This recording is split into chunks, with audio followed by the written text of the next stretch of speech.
Bonjour Boris. Coucou Victor. Alors aujourd'hui, on va parler d'un sujet qui prête pas mal à confusion. On va parler des trans. Alors oui, on s'est tous déjà fait avoir. Et donc aujourd'hui, on va essayer de repartir avec les idées claires sur ce que sont les graisses trans, bien évidemment. Alors Boris, au fond, qu'est-ce qu'on appelle une graisse trans? Alors, une graisse trans, c'est une graisse qui est dite insaturée, c'est-à-dire qu'en fait, elle a une double liaison et qui prend une forme particulière dans l'espace qu'on appelle trans. Il y a deux formes possibles qu'on appelle cis et trans. Dans la nature, la plupart de ces graisses insaturées sont de forme que l'on appelle cis et c'est lié à des enzymes notamment.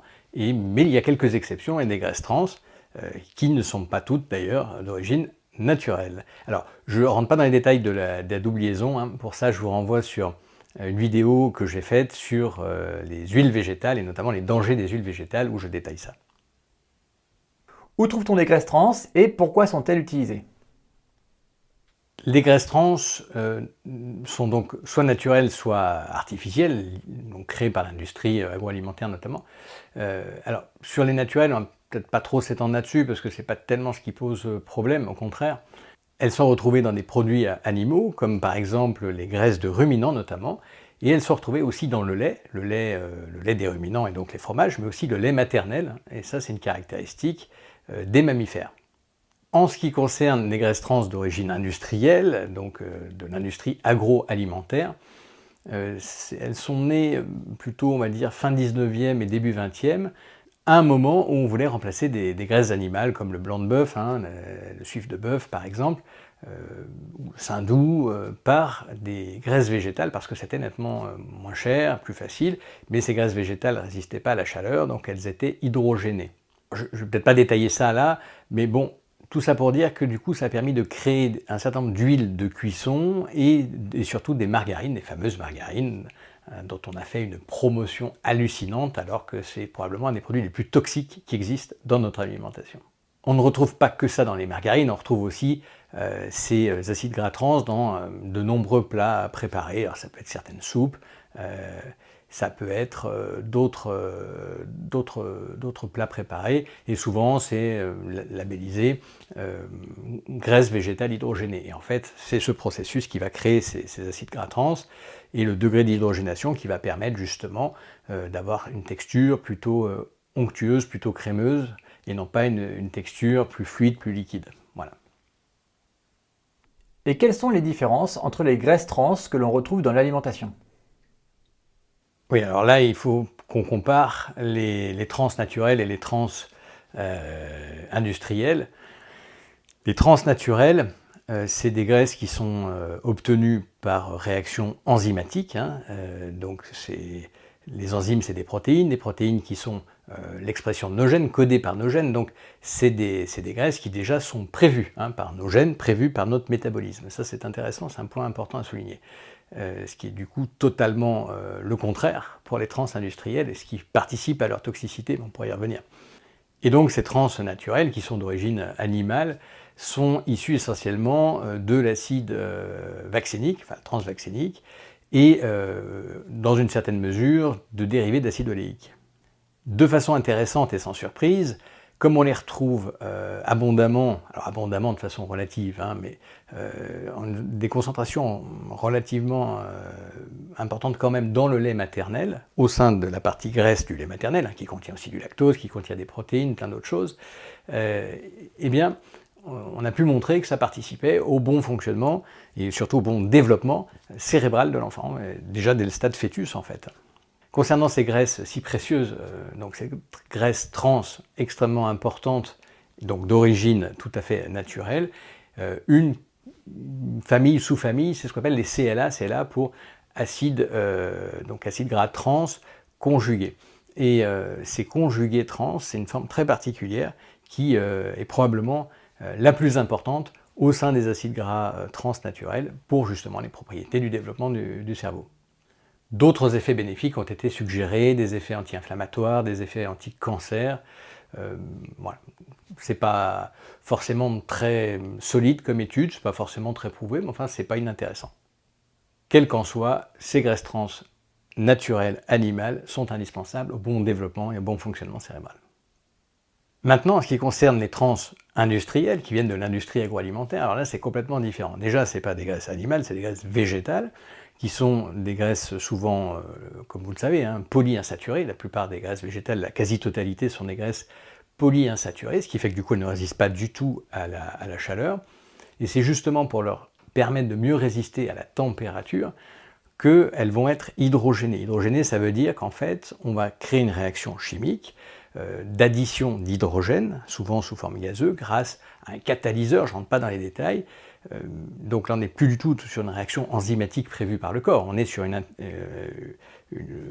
intervention de l'homme de toute pièce, qui est une intervention héritée de l'industrie pétrolière. Et par exemple, quand on fait ce qu'on appelle un craquage des hydrocarbures pour derrière, par exemple, resaturer et donc remettre de l'hydrogène. Voilà, en gros, c'est toutes ces techniques de l'industrie pétrolière qu'on va utiliser pour hydrogéner. Et là, il va se passer quelque chose d'intéressant, c'est-à-dire que hydrogéner, ça veut dire casser ces doubles liaisons pour qu'il n'y ait plus que pour transformer ces graisses insaturées en graisses saturées. Vous connaissez l'huile de palme, hein, qui est une graisse saturée végétale. Ben, c'est un peu le but. Et sauf que cette réaction ne se fait jamais de façon complète. Et à ce moment-là, parfois, la double liaison commence à être cassée et elle se reforme. Et au moment où elle se reforme, il y a une rotation de la molécule. Et donc, cette double liaison devient donc dans la fameuse forme trans, qui est une forme très minoritaire dans la nature. Et le tout à partir d'un acide qui est souvent d'ailleurs l'acide élaïdique. Et ce transélaïdique, c'est un acide gras qui n'est pas du tout reconnu par notre corps, c'est une molécule étrangère, complètement étrangère. Il y a une autre façon d'obtenir des trans de façon artificielle, c'est de chauffer très fort des huiles végétales, polyinsaturées par exemple, et donc bon, certaines vont totalement s'oxyder, mais pas toutes. Certaines autres vont faire cette fameuse rotation et changer donc leur double liaison et passer de cis à trans. Et cela permet d'être plus résistant à la température, plus résistant à la chaleur, mais au prix de la création de molécules qui n'existent pas dans la nature et qui ne seront pas reconnues par notre corps. Qui donc seront forcément en impasse métabolique, hein, déjà à un moment donné. Voilà, je ne sais pas si c'est clair, cette différence entre acides gras trans naturels, enzymatiques, compatibles avec nos gènes, on est fait pour les faire, on est fait pour les manger, versus acides gras trans obtenus à partir d'huile végétale par intervention humaine sur des formes qui sont tout à fait étrangères à notre corps. Si, c'est très clair. Et pourquoi on parle beaucoup des graisses trans en ce moment? C'est vrai que on en parle, mais j'ai envie de dire, on en parle sans en parler.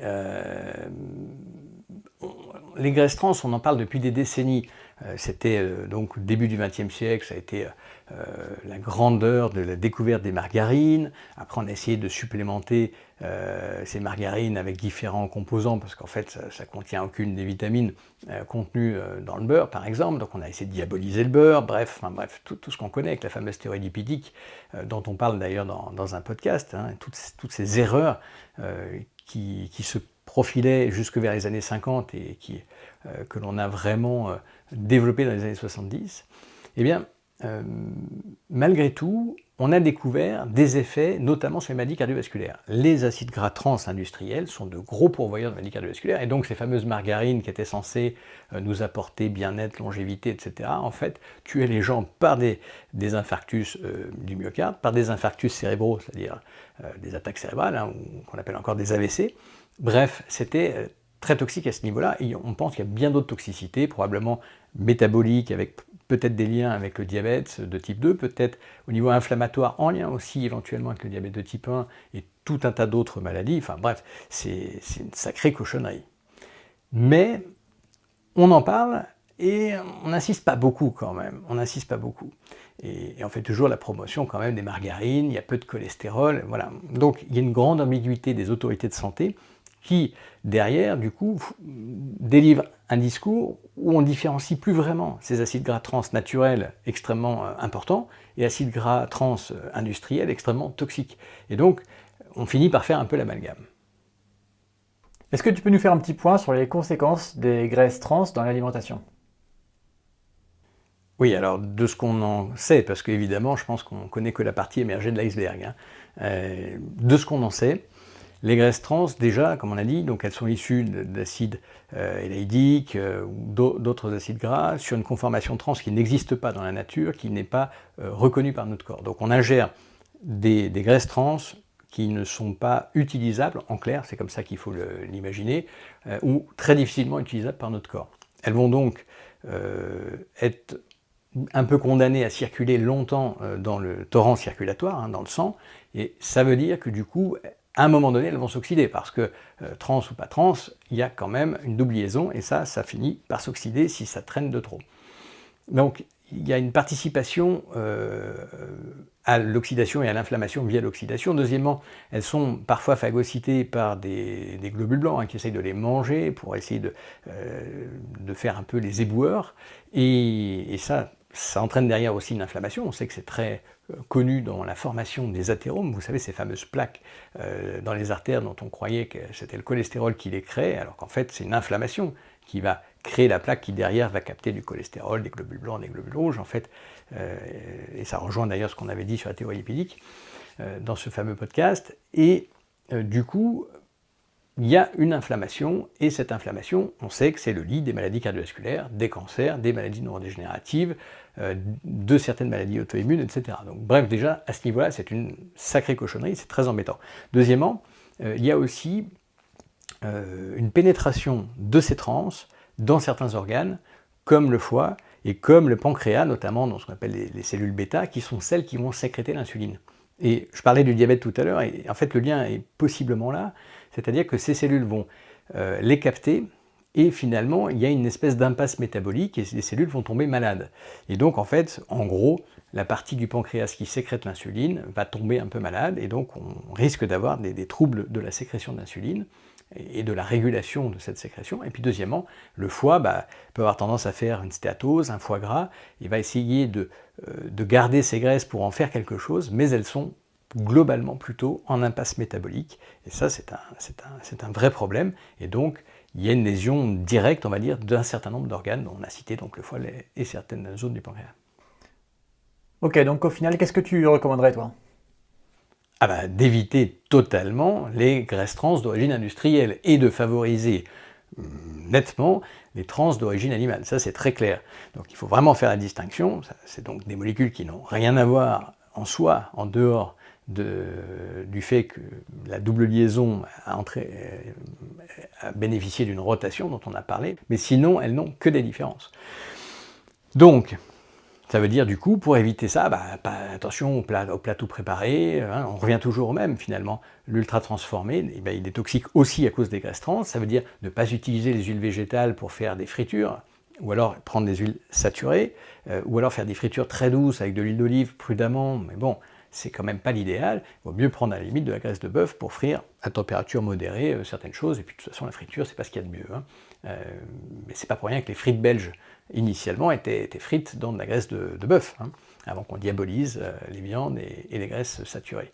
Et d'ailleurs, on a fait un podcast aussi là-dessus, je vous renvoie sur les graisses saturées pour voir, dans le fond, à quel point on s'est trompé là-dessus. Bref, après je dis pas qu'il faut manger des frites, hein. Les frites c'est très mauvais pour la santé.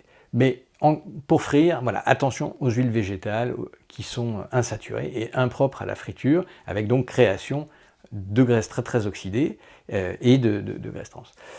Et privilégier donc les graisses de ruminants, donc graisse de bœuf, graisse d'agneau, de mouton, etc. Enfin, toutes les graisses de ruminants, et bien pensez à manger des morceaux de ruminants gras pour bénéficier de ces fameux acides gras trans naturels. Ouais, d'ailleurs, c'est assez marrant que la friture soit très très mauvais pour la santé parce que, une fois de plus, c'est vraiment une invention récente, la friture. Et comme souvent, quand l'homme joue à l'apprenti sorcier, eh ben, on se retrouve avec des choses qui en fait ne vont pas du tout pour le métabolisme que l'on traite depuis des millions d'années, quoi. C'est clair. C'est clair. D'ailleurs, tu as fait un très beau podcast là-dessus. Si vous ne l'avez pas visionné, n'hésitez pas à le consulter, hein, sur l'avenir l'avenir d'Homo sapiens. Et voilà, où effectivement tu détailles certains aspects de l'intervention, l'intervention récente, et l'absence de cohérence avec notre histoire et du coup les problèmes que ça peut causer. C'est ça, ouais. Alors, bon, merci beaucoup pour toutes tes réponses. Donc comme on l'a vu, les graisses trans sont en fait un groupe avec différents types d'acides gras. Certains acides gras trans naturels et certains d'autres non. Et à ce titre, les acides gras trans artificiels ont été largement utilisés dans l'industrie agroalimentaire, comme stabilisateurs notamment, parce que il n'y a pas seulement que Homo sapiens qui n'arrive pas à les digérer, mais également les bactéries n'arrivent pas à les digérer. Et donc quand vous mettez ce type d'acide gras trans dans des aliments, ces aliments deviennent beaucoup plus résistants et se maintiennent beaucoup plus dans le temps. Et donc ce sont bien ces acides gras trans d'origine artificielle qui sont dangereux pour l'homme. En revanche, les graisses trans naturelles présentes dans la viande ne présentent aucun danger pour l'homme. Bien au contraire, et on vous encourage à en consommer. Boris, merci beaucoup pour toutes ces réponses. Je pense qu'on a bien éclairé le sujet. Merci Victor, choisissez vos trans. On vous retrouve très bientôt pour un nouveau podcast. En attendant, vous pouvez venir visiter notre site sequoiasanté.com et vous inscrire à notre newsletter. Vous pouvez également y télécharger un e-book qu'on a co-rédigé avec Boris sur le thème de la longévité. A très bientôt et prenez soin de vous. Prenez soin de vous.